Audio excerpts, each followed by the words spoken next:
दोस्तों आज मैं आपको दिखाता हूं मेढक मंदिर। दोस्तों आपने YouTube पे बहुत ज़्यादा वीडियो देखा होगा, आपने 20, 25, 50 बहुत ज़्यादा वीडियो बना है, बहुत यूट्यूबर्स बनाए हैं, लेकिन सच्चाई आज तक किसी ने नहीं बताया है। हर यूट्यूबर सिर्फ एक ही बात बताता है कि यहाँ पे मेढक की पूजा होती है, लेकिन ये बात पूर्ण रूप से सत्य नहीं है। तो दोस्तों वहाँ की सच्चाई क्या है, तो आइए चलते हैं मेढक मंदिर में। मैं वीडियो बना लिया हूँ, बिल्कुल वीडियो तैयार है, तो आइए चलते हैं, वीडियो देखते हैं।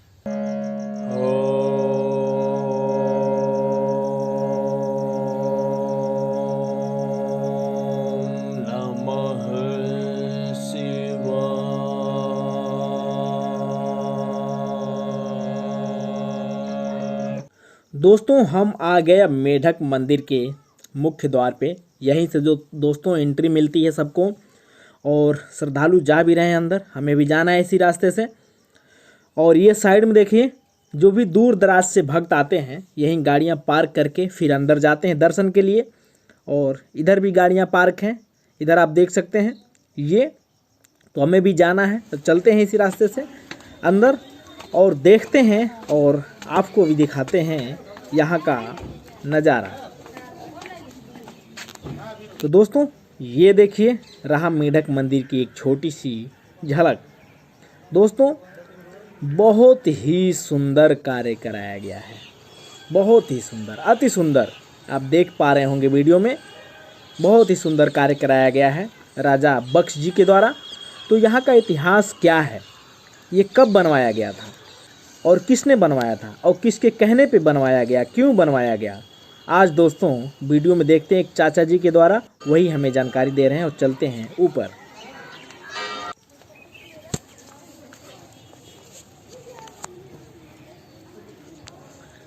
दोस्तों अब हम चल रहे हैं ऊपर और चाचा जी से कुछ जानकारी लेंगे। ये चल रहे हैं चाचा जी आगे आगे।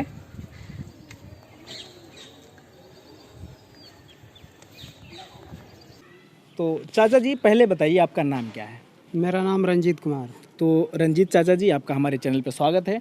तो चाचा जी ये बताइए कि ये मंदिर पुराना कितना है, कब बनवाया गया था ये मंदिर आज से 350 साल पुराना है जी। 1670 ईस्वी में इसका निर्माण हुआ था जी। राजा बख्श सिंह ने बनवाया था। ये वैल की नगरी, जो वैल नगरी है जी। ये पीतल नगरी बोली जाती है। यहाँ बर्तन बनाने का काम होता है, काफ़ी बहुत पुराने समय से चल रहा है जी। तो यहाँ पर राजा बख्श सिंह की किला था। राजा बख्श सिंह की उस समय स्टेट में राज्य थी उनकी जी। तो यहाँ पर बहुत अकाल पड़ गया था, सूखा पड़ गया था, कभी बारिश नहीं होती थी जी। पानी नहीं बरसता था।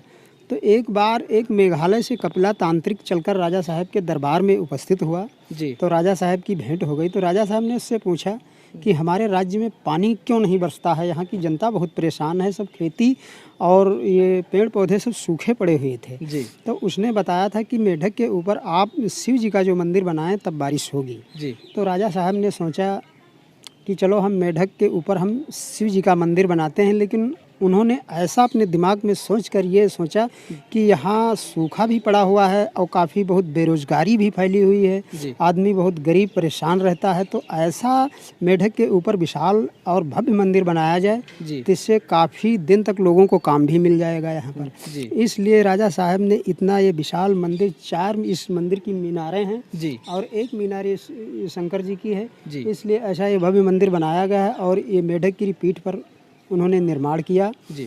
और काफ़ी लोगों को यहाँ पर काम धाम सब कुछ मिला और वो मतलब काफ़ी जनता यहाँ की जो परेशान थी जी, वो काम करने लगी तो उसको रोजी रोटी चलने लगी जी। और सब बड़े प्रसन्न पूर्वक काम करने लगे। जब मेढक के ऊपर शिव जी का मंदिर बन गया जी, तब बहुत भयंकर काफ़ी बारिश यहाँ हुई थी। सब खेती बाड़ी जितने पेड़ पौधे थे सब हरियाली से लहरा उठे थे। यानी कि मंदिर बनने के बाद पूरे राज्य में खुशहाली का माहौल बन गया। बारिश नहीं हो रही थी तो मंदिर बनवाने की वजह से बारिश हुई, शिव शंकर जी की कृपा हुई। और हमारे इस मंदिर के ऊपर जो ये शिवाला देख रहे हैं जो शिव जी का है जी, जी, इसके ऊपर ये जो सोने का छत्र लगा हुआ है जी, ये जिधर भी सूर्य घूमता था ये उधर ही घूमता है जी। आज भी इसका प्रतीक है, इसलिए क्योंकि इसकी 10-12 किलोमीटर की रेंज में जी कोई दैविक आपदा नहीं हो सकती है। जी जी। तो ये तांत्रिक मंदिर बनने में चाचा जी क्या टाइम लगा था? इसको 65 साल लग गए थे बनने में। इसको बनने में 65 साल लग गए थे। बनने में। अच्छा अच्छा अच्छा अच्छा। तो चाचा जी एक बार पिछली बार जब मैं आया था तो आप बताए थे कि कोई कैंसर पीड़िता महिलाएं थीं यहाँ पे, उन्हें जो है बहुत लाभ हुआ था, उनका क्या कहानी था?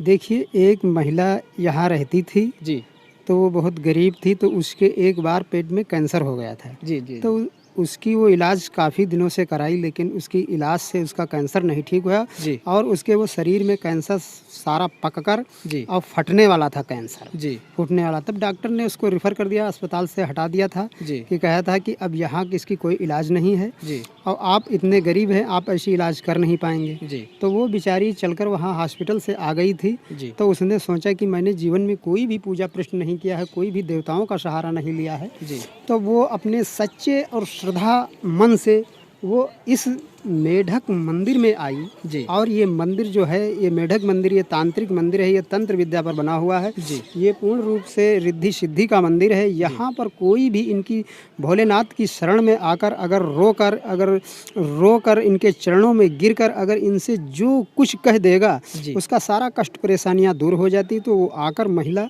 इस शिव जी के मंदिर में बैठकर मंदिर में रोने लगी और पूजा करने लगी। उसके छोटे छोटे बच्चे बेचारे थे, गरीब थे। तो वो उसने सोचा कि हम मर जाएंगे तो हमारा परिवार कैसे चलेगा। भोलेनाथ की कृपा से उसको 2 महीना हो गए यहाँ पूजा करते करते। 2 महीना में उसके पेट का सारा कैंसर गायब हो गया। फिर उसने जाकर जब डॉक्टर से चेकअप कराया तो उसके पेट में सारा कैंसर गायब हो चुका था और वो भोलेनाथ की शरण में आकर उसका कैंसर ठीक होने के पश्चात वो भोलेनाथ की पुजारन बन गई थी। जी जी। तो चाचा जी ये जो राजा बख्श सिंह जो थे, क्या उनकी वंश हैं अभी? हाँ, अभी वंशे हैं उसकी। तो क्या उन लोगों के नाम आप बता सकते हैं मकदार? हाँ, राजा बख्श सिंह के बाद राजा विराट दत्त के बाद राजा जगदीश नारायण दत्त के बाद राजा विष्णु नारायण दत्त सिंह हैं। विष्णु नारायण दत्त जी अभी हैं। हाँ। उन्हीं की रेख देख में, उन्हीं की रेख देख में ये उन्हीं का मंदिर है, उन्हीं की देख रेख में चलता है।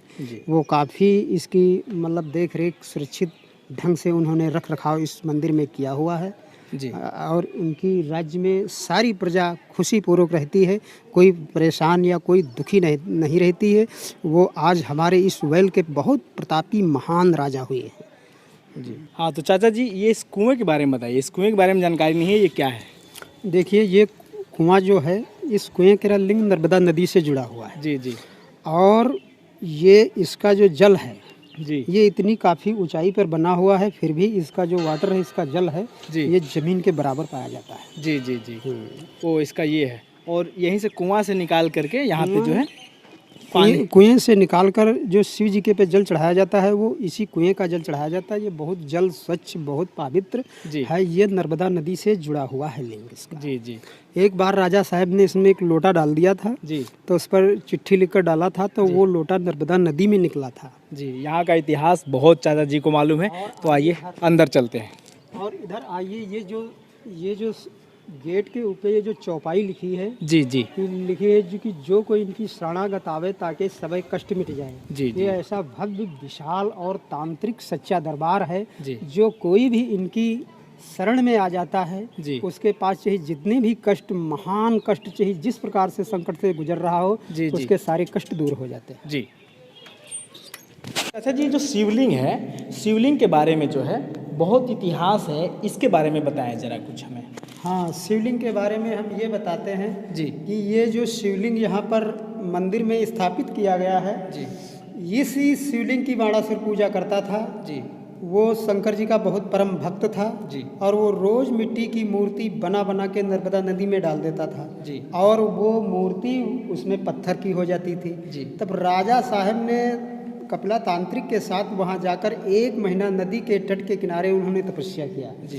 तब कुछ वहाँ के पुरोहितों ने बताया, आदमियों ने, कि अगर आप बाणासुर की मूर्ति ले जाना चाहते हैं पूजी तो इस नदी में पड़ी हुई है, वो आप ले जाए। तो हमारे यहाँ के जो वेल के राजा साहब, राजा बख्श सिंह ने सोचा, उन्होंने कहा कि हम वही मूर्ति ले जाएंगे।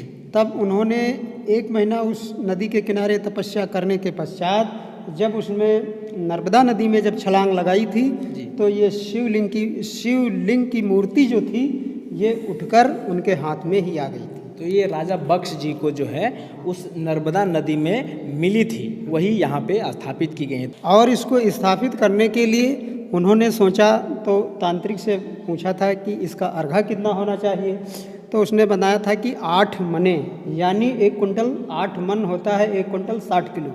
1 कुंटल का 60 किलो का अर्घा जो था, इसको नीचे से मंदिर पर स्थापित करने के लिए कोई मजदूर इसको उठा तक नहीं पाए थे। तो राजा बख्श सिंह ने कहा था कि इसको हमारे सर पर लाद दीजिए। तो राजा बख्श सिंह अपने सर पर इसको 10-15 आदमियों ने मिलकर उनके सर पर लाद दिया था और इसको रस्से से बांधकर लोग रस्सा इसको पकड़े रहते थे और राजा बख्श सिंह ने इसको ज़मीन से उठाकर इस मंदिर में स्थापित किया। जी, तो राजा जी अकेले उठा के लाए थे। तो इन नंदी जी के बारे में चाचा जी बताइए। नंदी जी हर जगह बैठे रहते हैं, लेकिन यहाँ पे नंदी जी खड़े हैं, इनका क्या राज है? यहाँ पर नंदी इसलिए खड़े हैं कि ये मंदिर जो है औतारिक मंदिर है, ये तंत्र विद्या से आधारित किया गया है जी। और किसी भी मंदिर में ऐसा तांत्रिक आपको ढूंढे नहीं मिलेगा कहीं पर जी, जो नंदी जी को स्वयं खड़ा कर दे जी। खड़ा होने का तात्पर्य ये है क्योंकि ये बिल्कुल नंदी जी खड़े हुए बिल्कुल ऑलरेडी तैयार हैं कि यहाँ शंकर जी की पूजा करने के पश्चात आप इनकी पूजा करोगे और जो कुछ इनके आप कहना सुनना या कुछ मांगना है या कुछ कहना है तो आप नंदी जी के कान में कहेंगे, वो आपका कार्य अवश्य पूर्ण हो जाएगा। आपका संदेशा नंदी जी स्वयं शंकर जी के पास पहुँचा देंगे। जी, यहाँ का मान्यता यही है कि नंदी जी के कान में अगर सच्चे दिल से कहा जाए तो पूर्ण रूप से मनोकामनाएं पूर्ण होती हैं। तो ये चाचा जी हमें जानकारी दे रहे हैं जो इस मंदिर के पुजारी हैं और पिछली बार भी यही मदद किए थे, अब की बार भी यही चाचा जी हमें मदद कर रहे हैं। तो पूरे मंदिर की रेख देख इन्हीं के अंडर है। तो अभी शाम हो रहा है, चाचा जी बोल रहे हैं थोड़ा जल्दी कीजिए और आइए आगे का भी कुछ देखते हैं। कि जो आप ये शिवलिंग देख रहे हैं जी, इस पर अभी वाणासुर का ओम बना हुआ है जी। ये पत्थर से न मिटता है, न घटता, न बढ़ता है, न इसको किसी ने बनाया है। ये वाणासुर इस मूर्ति पे ओम बना के पूजा करता था, वो नदी में डाल देता था तो ये पत्थर की हो जाती है। और इस मूर्ति की, इस शिवलिंग में ये खूबियाँ हैं, ये दिन में 3 बार कलर चेंज कर देती है। सुबह देखोगे तो दूसरे रूप में, दोपहर को जाओगे तो दूसरे रूप में, शाम को देखोगे तो दूसरे रूप में दिखाएगी। ये दिन में 3 बार कलर चेंज कर देती है।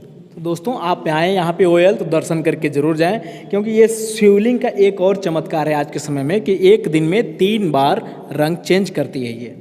हाँ तो दोस्तों ये रहा मेढक मंदिर का इतिहास। तो दोस्तों जैसे सभी यूट्यूबर बताते हैं कि मेढक मंदिर में मेढक की पूजा होती है, लेकिन ये बात सत्य नहीं है, बल्कि सत्यता ये है कि कपिला तांत्रिक के कहने पे राजा बख्श ने मेढक के ऊपर शिव जी की मंदिर बनवाई थी। वो कपिला तांत्रिक के कहने पे उन्होंने कहा था कि अगर मेढक के ऊपर अगर मंदिर बनाया जाए तो राज्य में खुशहाली आ जाएगी और जो है प्रजा मतलब खुशी खुशी रहेगी। तो इसका यही है कि यहाँ मेढक की पूजा नहीं होती है, बल्कि मेढक के ऊपर शिव जी की मंदिर बनाया गया है, तो शिव जी की पूजा होती है, ना कि मेढक की। तो दोस्तों ये जानकारी आप लोगों को कैसी लगी? अगर वीडियो अच्छा लगे तो लाइक शेयर एंड चैनल को सब्सक्राइब जरूर करें। चलिए मिलते हैं नेक्स्ट वीडियो में। Okay, bye bye.